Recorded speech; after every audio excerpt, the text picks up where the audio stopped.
see shorter men ask this question on various social media platforms.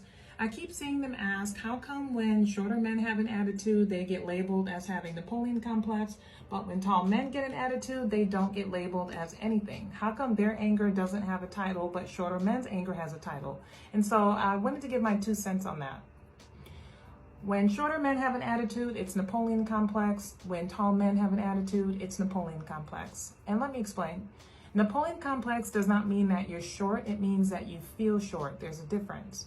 And in the 20 years that I've been 6 feet, I have noticed that there are men over 6 feet tall that have big egos, but they're not as tall as they wanted to be, so they still have little man syndrome.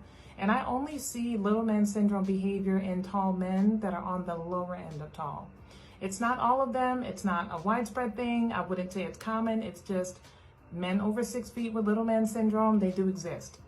That demographic, they exclusively date really tiny women. They tend to be aggressive towards tall women, sometimes outwardly aggressive, sometimes passive aggressive towards tall women, because I'm used to being the tallest and she's almost as tall as me, so she's trying to challenge me or compete with me.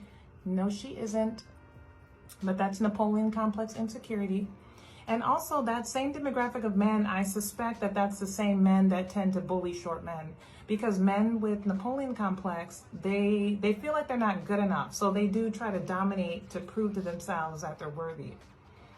So like I said, not a widespread common thing to see a man over 6 feet with little man syndrome, but they do exist.